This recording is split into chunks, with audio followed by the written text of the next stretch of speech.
4월 22일 오늘의 말씀입니다. 출애굽기 8장 16절에서 24절까지 제가 읽도록 하겠습니다. 여호와께서 모세에게 이르시되 아론에게 명령하기를 내 지팡이를 들어 땅에 티끌을 치라 하라. 그것이 애굽 온 땅에서 이가 되리라. 그들이 그대로 행할세 아론이 지팡이를 잡고 손을 들어 땅에 티끌을 치매 애굽 온 땅에 티끌이 다 이가 되어 사람과 가축에게 오르니 요술사들도 자기 요술로 그같이 행하여 이를 생기게 하려 하였으나 못하였고 이가 사람과 가축에게 생긴지라. 요술사가 바로에게 말하되 이는 하나님의 권능이이다 하였으나 바로의 마음이 완악하게 되어 그들의 말을 듣지 아니하였으니 여호와의 말씀과 같더라. 여호와께서 모세에게 이르시되 아침에 일찍 일어나 바로 앞에 서라. 그가 물 있는 곳으로 나오리니 그에게 이르기를 여호와께서 이와 같이 말씀하시기를 내 백성을 보내라. 그러면 그들이 나를 섬길 것이니라.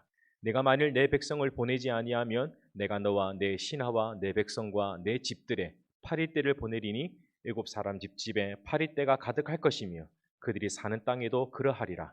그날에는 나는 내 백성이 거주하는 고센 땅을 구별하여 그곳에는 파리가 없게 하리니 이로 말미암아 이 땅에서 내가 여호와인 줄을 내가 알게 될 것이라.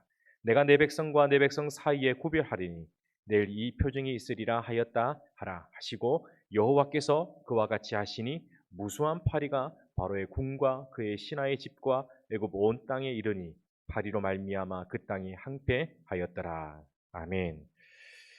오늘 우리가 살펴볼 내용은 하나님께서 애굽에서 내리신 10가지 재앙 중에 세 번째 재앙과 네 번째 재앙입니다. 이의 재앙과 파리의 재앙을 살펴보려고 합니다. 첫 번째 재앙은 나일강의 피로 변한 재앙이었죠. 그리고 두 번째 재앙은 개구리 재앙이었습니다. 강과 연못에 있는 모든 개구리들이 애굽 땅에 올라와서 각 집마다 침실마다 심지어 그릇 속에도 들어가 사람들을 기어오르기까지 하자 바로 왕이 모세와 아론을 급히 불러냅니다. 개구리를 떠나게 해주면 이스라엘 백성들을 보내주겠다라는 것이죠. 아론과 모세를 급히 호출해서 도움을 구했던 것이죠. 그리고 개구리 재앙이 그치게 되었던 것입니다. 바로의 요구대로 개구리 재앙이 멈춰졌지만은 여러분 바로 왕이 어떤 행동을 취하게 되었을까? 약속대로 이스라엘 백성들을 보내주었나요? 그렇지 않았습니다. 출애굽할 수 있도록 그렇게 보내주도록 했는데 현실이 그렇지 않았습니다. 개구리 재앙이 멈추고 바로 왕이 한숨 돌게 되었을 때 그같이 한 행동은 바로 출애굽기 8장 15절에 이렇게 말하고 있습니다. 그러나 바로가 숨 쉴 수 있게 됐음을 보았을 때 그의 마음을 완강하게 하여 그들의 말을 듣지 아니하였으니 여호와께서 말씀하신 것과 같더라. 보십시오. 개구리 재앙이 멈추고 숨을 돌리고 숨 쉴 수 있는 기회가 생기자 마음이 다시 완강해졌다라고 말씀해 주고 있습니다. 개구리 재앙만 거두면 이스라엘 백성들을 보내주겠다고 했는데 보내지 않았던 것이죠. 이처럼 바로 왕은 하나님께서 주신 회개의 시간과 기회를 악용했던 것입니다. 다시 말해서 회개의 골든 타임을 버렸던 것입니다. 오늘 우리에게도 이러한 바로의 모습이 없는지 한번 점검해 보았으면 좋겠습니다. 오늘 우리에게 고난의 환경과 어려움이 올 때가 있습니다. 그때 우리는 하나님 앞에 나와서 그 문제를 해결하기 위해서 간절한 기도와 관구하는 것을 보게 됩니다. 그리고 시간이 지나 고난의 환경과 어려운 문제가 해결되었을 때 여러분 우리의 모습은 그냥 감사만 하지 그 뒤는 돌아보지 않는다라는 것이죠.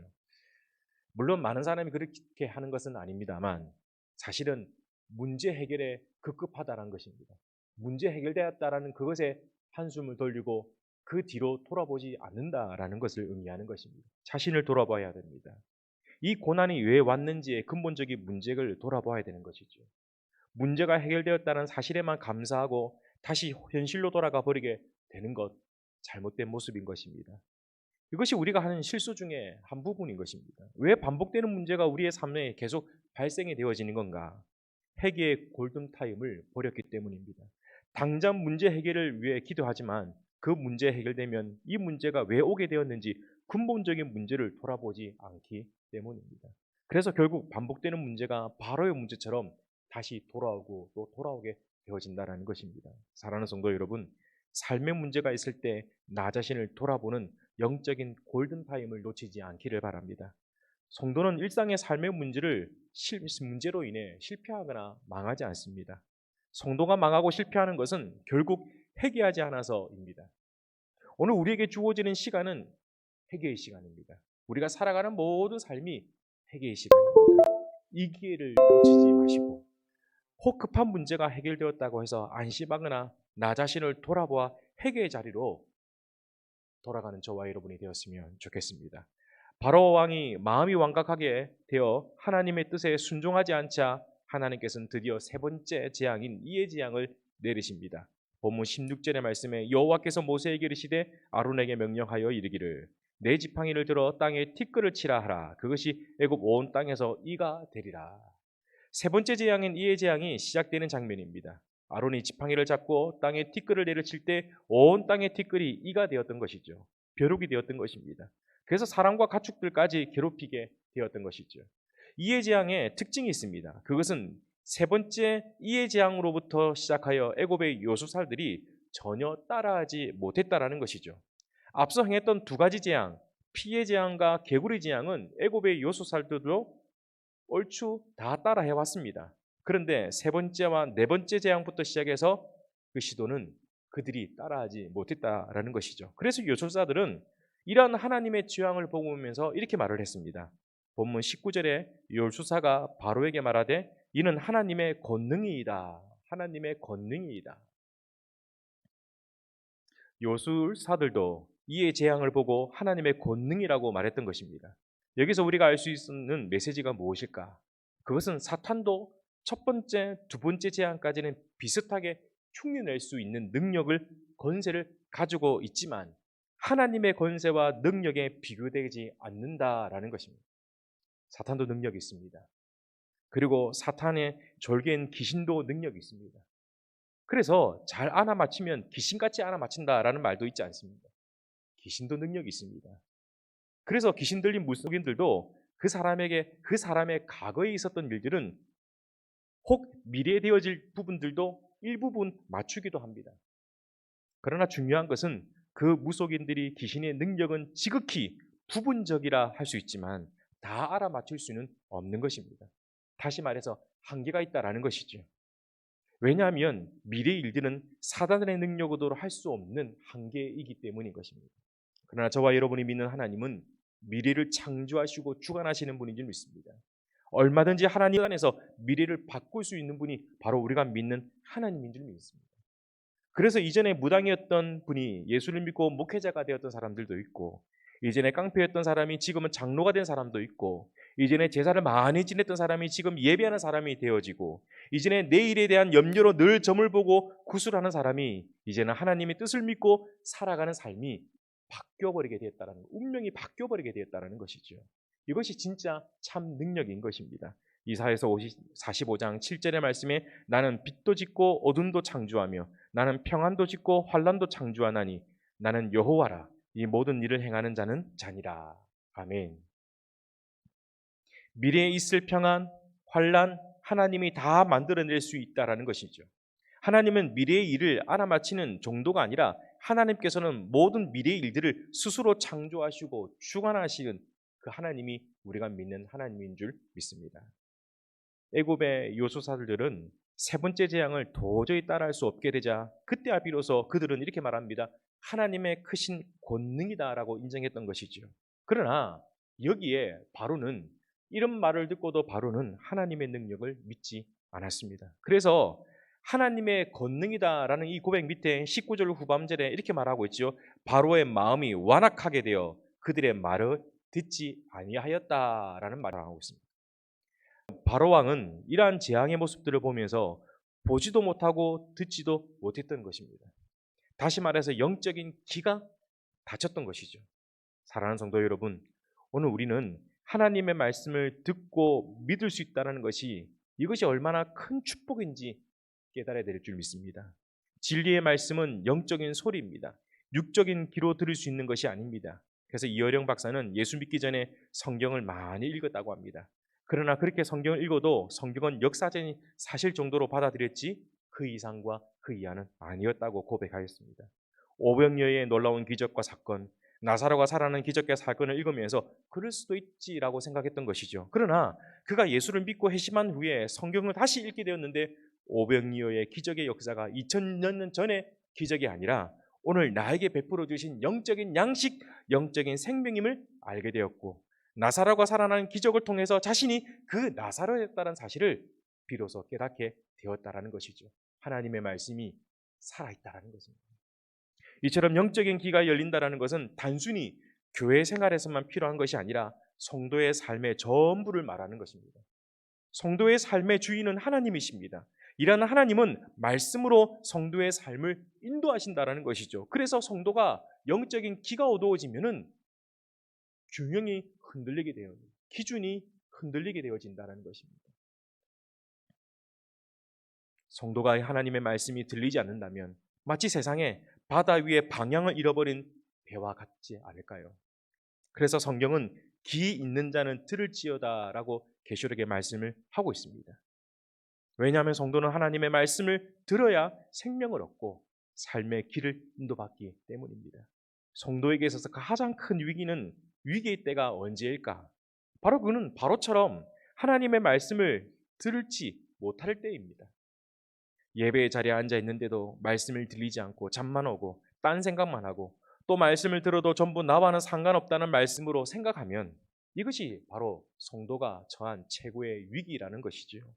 이러한 위기에서 탈출하시는 저와 여러분이 되시길 바랍니다. 말씀을 들어도 다 나를 향한 하나님의 말씀을 들리고 믿어지고 심지어 오늘 하루의 삶도 일어나는 크고 작은 사건 속에서도 하나님의 은혜를 발견한다면 우리는 그와 같은 위기가 닥쳐와도 그 위기를 극복해 나가는 승리하는 성도가 될 줄 믿습니다. 다음으로 우리가 살펴볼 내용은 네 번째 재앙인 파리의 재앙입니다. 하나님께서 세 번째 재앙인 이의 재앙을 통해서 하나님의 권능을 보여주셨고 요소사를 통해서 하나님의 권능을 듣게까지 해주셨음에도 불구하고 바로 왕이 꿈쩍도 하지 않자 네 번째 재앙인 파리의 재앙을 예고하시는데 그 말씀을 보면 파리의 재앙에는 이전의 재앙과는 좀 다른 독특한 특징이 있다는 것을 우리가 발견할 수가 있습니다. 본문 21절에서 22절의 말씀을 제가 읽겠습니다. 내가 만일 내 백성을 보내지 아니하면 내가 너와 내 신하와 내 백성과 내 집들의 파리떼를 보내리니 애굽 사람의 집집에 파리떼가 가득할 것이며 그들이 사는 땅에도 그러하리라.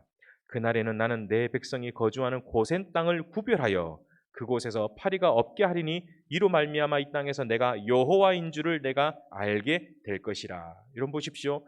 파리의 재앙에 이전에 있었던 세 가지의 재앙과 다른 대표적인 특징 하나가 있습니다.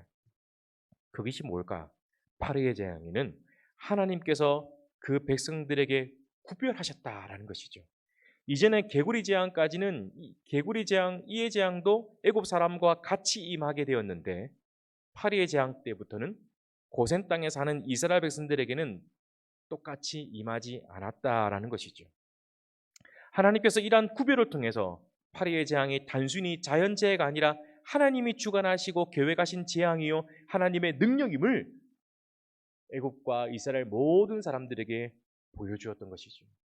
동시에 바로 왕이 학대하고 있는 이스라엘 백성들에게도 하나님의 사랑하는 백성임을 보여주는 증거로 나타내 보였다라는 것이죠.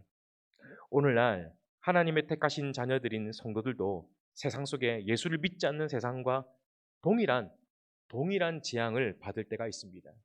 그렇죠. 예를 들면 우리가 지금 접하고 있는 코로나도 마찬가지가 아닐까요? 예수 믿는 사람이나 믿지 않는 사람이나 동일한 이 코로나에 동일하게 노출되어 있습니다. 뿐만 아니라 가뭄의 재앙, 지진의 재앙, 환경의 재앙, 자연의 재앙, 또 경기 침체와 불황, 이 모든 것은 예수 믿는 사람이나 믿지 않는 사람이나 동일하게 주어지는 동일한 재앙이라는 것이죠. 그러나 하나님 사람에게는 구별되어 있다는 것이죠. 뭐가 구별되어 있을까? 두 가지로 말씀을 좀 드리고 싶습니다. 첫 번째는 동일한 환경의 어려움 속에서 성도에게는 다른 의미가 전달되어지게 된다는 것입니다. 예를 들어서 극심한 가뭄이 임했으면 세상 사람들은 그 가뭄에 그저 재앙이자 심판으로만 생각하게 됩니다. 이 코로나도 마찬가지죠. 어떤 사람은 하나님의 심판, 하나님의 임재, 종말이 가까웠다 등등의 여러 가지 썰들을 하고 있습니다. 그러나 참 성도에게는 성령께서는 회개의 기회로 믿음의 연단으로 만들어 버리신다라는 것이죠. 똑같은 가뭄과 재앙과 환경의 재앙과 자연의 재앙이 오지만 그러나 받아들이는 의미는 세상과 다르게 구별되게 받아들인다라는 것입니다. 그래서 성도는 고난을 통해 한 걸음 더 하나님 앞에 성장된 모습을 보여주는다라는 것이지요. 그리고 또 하나는 동일한 재앙 가운데 손 놓고 있는 것이 아니라 미리 준비하게 하신다라는 것입니다. 앞으로 나올 10번째 재앙인 장자의 재앙을 보더라도 하나님께서는 유월절 어린 양의 피를 통해서 하나님의 심판을 피할 수 있게 준비케 하십니다. 그리고 요셉이 애굽의 총리가 되어 7년의 풍년이 들었을 때 하나님은 요셉에게 7년 흉년을 준비하라고 말씀을 하셨죠. 여러분 잊지 마십시오. 하나님은 진리의 말씀으로 우리에게 피할 길을 열어주시는 줄 믿습니다. 이것이 세상과 우리의 구별된 모습인 것입니다. 이 코로나도 마찬가지가 아닐까요? 어려운 시국에 예배드리지 못하는, 자유롭게 예배드리지 못하는 이런 좀 조심스러운 이 시국 속에 우리의 신앙을 다시 한번 점검케 하는 것, 이전보다 우리의 신앙이 더 깊어지고 더 넓어지는 이 시기가 되었으면 좋겠습니다. 혹이라도 이 코로나 때문에 우리의 예배와 우리의 헌신과 우리의 섬김이 뒤로 물러서는 그런 일이 없었으면 좋겠습니다. 오히려 이러한 재앙을 통해서 하나님께 한 걸음 더 나아가는 저와 여러분이 되었으면 좋겠습니다. 기도하겠습니다.